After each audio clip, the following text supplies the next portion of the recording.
sikwamukele mbukeli MCTU TV. Igama uThandani wakwaMnguni. Manje siqinisa khona siphethe inkabi, siphethe insizwa, siphethe ibhungu, Nkeshemba. Weqhaula ukuthi simngelele. Ngingelele insizwa kaMnguni konke kamba. Hayi siyaphila mfana kethi. Ake ngithi nje kancane. Khona konke mntanami ngangenzela ukuthi uphile kahle. Khona konke mntanami ngangenzela ukuthi ukhule kahle.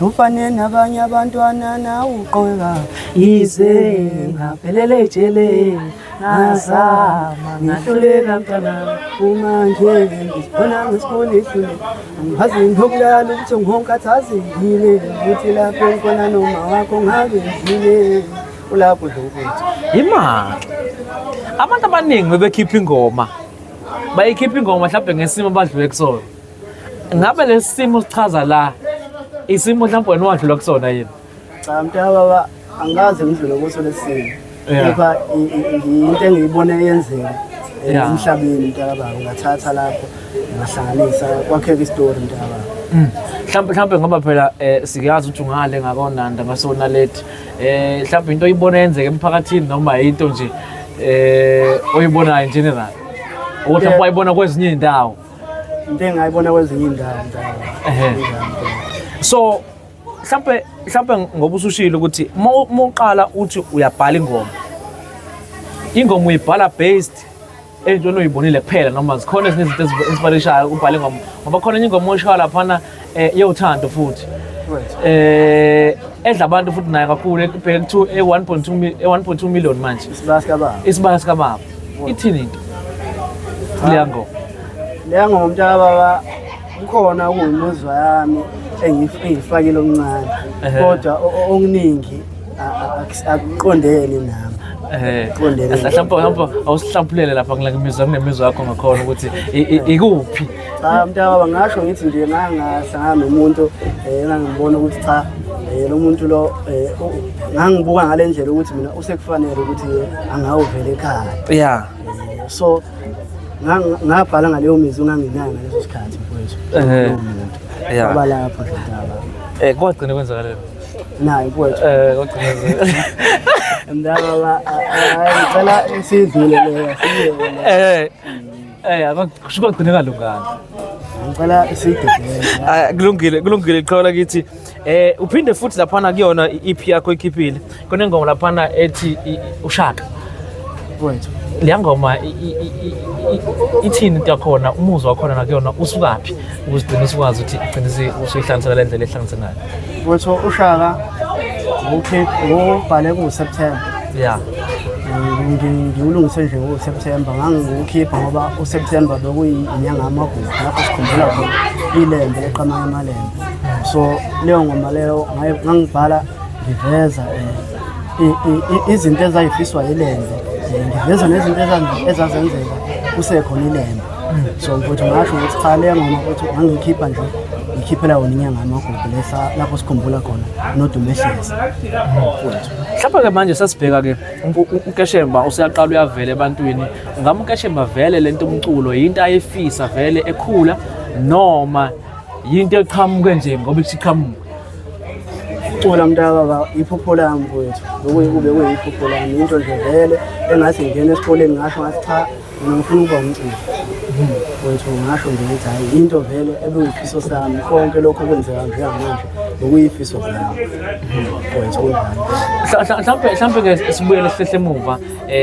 uqala ukufunda ubukhona lezi zinto zama-culture and futhi yiziphi iy'kole akade ukuzona mntaba ey'koleni ngiyeke ngashaya ngaculela umshado umbhidi ngiye ngaculela umshado laphana eChaswet eNomzamo khona-ke ngafika ngathi ngifika nje khona bamane bangenza umbhidi first day ngifika babona cha ngiyayenza le nto lapha esithabile ngeke ngacula isicathamile ngicula isicathamile isikole leso engifunde kusona kuyi-high school ekhona futhi lapha eNanda ngifike khona ngenza isicathamile mfowethu iy'kole ngifunde kuzona ngicathi izintathu sekuthuleni lapha kwaBesta iseNomzamo eChaswet isesithabile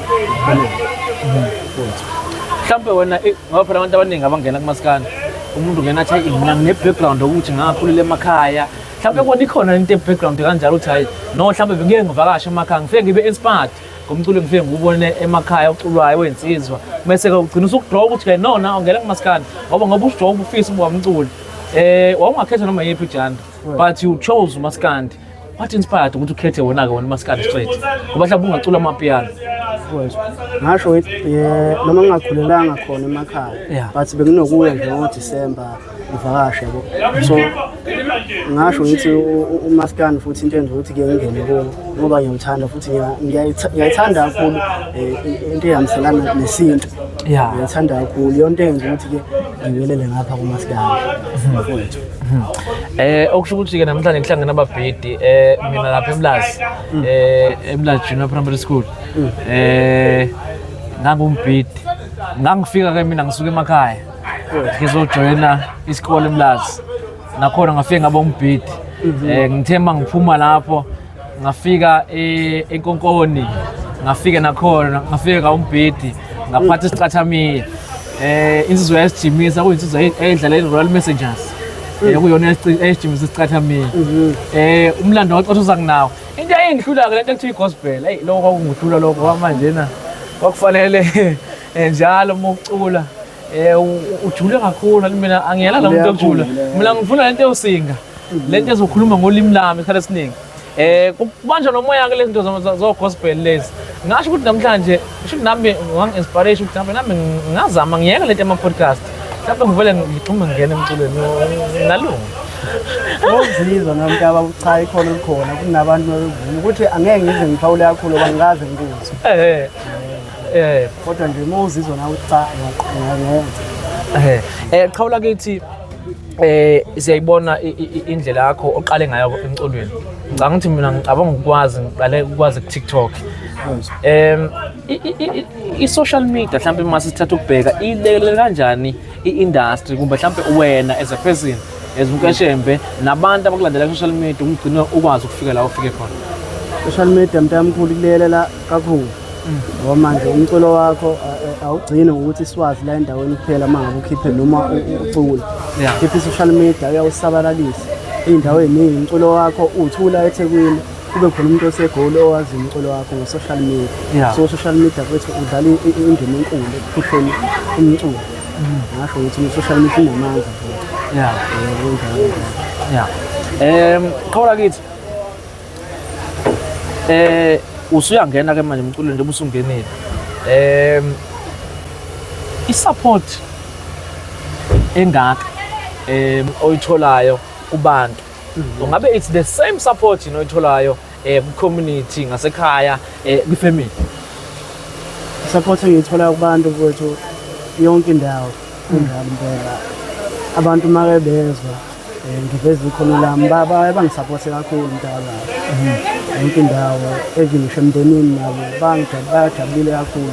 I-support bayifaka emphakathini nabo bahlali bencoma i-support bayifaka umuthi wonke umuntu oseke wangizwa uyajabula ukuthi akekho ukuthi cha akekho ophikayo. Mhlawumbe ungathini umfana onganguMkeshembe othi usase-primary school ngiyafisa nami umfana uMkeshembe kumbe ngiyafisa ukungena emculweni, yintoni advice ongamnikeza wona umuntu osafisa ukungena emculweni akangeni usanesifiso sokuthi ngelilanga nami ngiyafisa ukuba umculi mfowethu?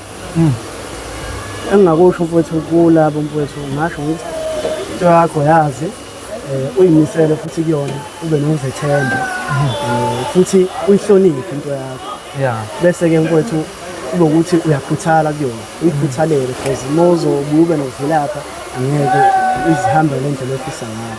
So ngasho ukuthi uma ikhono nalo mfowethu phusha ngayo yonke indlela ongaphusha ngayo ekutheni ugcine kwenzekile uhloniphe futhi nabantu into ebalulekile leyo because uma ngabe umculi usuke uculela abantu so kuyadingeka ukuthi-ke ubahloniphe abantu ngendlela efanele. Ngasho ukuthi-ke nalapho ko-social media futhi uthande social media uthando o-TikTok o-Facebook la bayasiza kakhulu ungene nje khona ushaya ividiyo yakho ushaya into yakho kwethu ufake lapho abantu bazoshobona cha kwethu woza lapho uyobeke usubonayo nawe ukuthi sungayo isitudio phusha ngendlela. Mhlawumbe in 10 years to come iy'fiso zakho or asesithi in 5 years to come iziphi umculo wakho wena izimkashela mfowethu in 5 years ukhambi umculo wami ngifisa mfowethu ukubona udlala almost South Africa wonke. Ngifisa ukuthi nje udlale nje umculo wami nazinye izizwe nazo ekwaziyo ukuzwa nazo ziwudlale mfowethu ziwuthande. Ngifisa ukuthi-ke umculo wami ukhule njalo noma ngibhala nami ngibhale ngokuya ngokukhula ngingihle. Ngifisa ukuthi nje futhi kube kuhle konke ungabi khona lapho okuzobheda khona. Isifiso sami nje leso ukuthi-ke qhubeke abantu bangithanda bangiseke umculo wami ugcwale usabalala mfowethu almost umhlaba wonke. Ngifisa ukuthi kube njalo. Siyambona uNkeshembe mhlambe ngonyaka ozayo edijeli album ngoba sengene nge-EP nje eshisayo vele. Mhlawumbe siyakubona ni mhlawumbe ngonyaka ukuthi yazi ngikona ngiyafisa ukuthi ngiyidedele album nje noma usazoqhubeka ukuthi EP. Hayi bafo ngizodedele i-album. Ngizodedele i-album ngonyaka ozayo athi ngiyobe sengitheke kahle. Ngidedele i-album na futhi ngithembile siyoba umlilo kuphela. Yabona-ke ngithi uzoyindlela oyisho ngayo ngoba uqala ukuthi uyicabanga ukuthi awusho ukuthi khona mhlawumbe usuyiqalile ukuyenza. Ukuthi ngiqalile ya ngiqalile ukuyenza kodwa ngizodedela kahle next year. Ngifisa nonyaka usuphelile unyaka ngiyayibona siyayibona i-EP abantu bayayithokozela. Yiba ngifuna ukuthola ukuthi mhlawumbe uNkeshembe simthole nenze album ngoba usaqinisekisa ukuthi-ke ikhona i-role model yakho bani i-role model yami emculweni i-role model emculweni nje general noma kuthiwa umaskandi i-role model yakho nje mhlawumbe ukuthi yabo lo muntu lo ngiyabukela kuyena indlela isitayela enza ngaso ngiyasithanda. Ndaba i-role model yami esekho emhlabeni. Okubani? Michael Jackson i-role model yami. Michael Jackson yila muntu owubukela kuyena-ke emculweni. Uyena nje umuntu engithanda indlela enza ngayo emculweni. Mhlawumbe-ke umculo wakho lo shuni wakho owushayayo ungathi wena uma ngithi ungatshela abantu ukuthi mina ngithi khona abantu abathi ngishaya ugiya bawubiza ngoshuni ohlukene. Mhlawumbe lo shuni ngoba wena ufika nento entsha ungubiza ngani lo shuni ungathi ushuni wani lo uma ngithi ungatshela abantu ya mhlawumbe akuqambe nje umculo wakho namhlanje ukuthi umculo waNkeshembe ushuni waNkeshembe Ntoni igama la uqambe nje igama mhlawumbe unalo noma awukabi nalo. Yabo angabi nalo igama la angabi nalo ngisazolihlela kodwa kwamanje ngathi nje amarashiya kuphela. Ushuni wamarashi Khweshe ngasho njalo. usho ukuthi uNkeshembe ushaya ushuni wamarashi mfowethu ngasho nje kanjalo kwamanje. Okay hayi ngicabanga ukuthi unosalishintsha le gama right kakhulu phela i-Ukraine iyabhomba ngempela kudlalwa lana ibhomu liyaqhuma asinengi lana ngempela ngeke uze ukuthi ungashintsha ushuni usuqamba ukuthi ushuni wamarashi ucala uzobuya ngelinye igama ngoba phela manje na ngeke i-Ukraine iyazoya ngempela i-Ukraine ngoba usubhoma kangaka ungasalishintsha fana ngithi leli gama ngiyaligcoba leli gama ngiyalivuma mina limnandi kakhulu chawo ngoba usushilo mntaba bayigema ngizobona. Mhlawumbe abafisa-ke ukuthola uNkeshembe mhlawumbe uthole umuntu obengazi ukuthi uNkeshembe ubani njengamanje uyafisa ukuthola kabanzi ngoNkeshembe indlela zokuxhumana. Mhlawumbe khona umuntu othi ngiyafisa ukumqasha uNkeshembe abe khona kumcimbi wami angenza njani? Wethu abafisa ukungithinta bangibheka lapha ku-Facebook Nkeshembe Assemble nalapha ku-WhatsApp Nkeshembe Assemble. Inamba yami ithi 084 577 9868 084 577 9868. Yona ndawo futhi abangithola kuyo abantu ya-WhatsApp leyo namba yafonela. Okay mfana ngithi sabonga kakhulu embukeli lapho ngasekhaya besinoNkeshembe uyasho ukuthi ushuni wakhe ushuni wamarashiya usho umculo kaNkeshembe singokubiza ngokuthi ushuni waseRussia usihlala ushuni waseRussia ke lapho kuphela i-Ukraine suke sikhi ngaphansi MCDU TV igama uSangano kaMnguni ngithi salute Khweshe.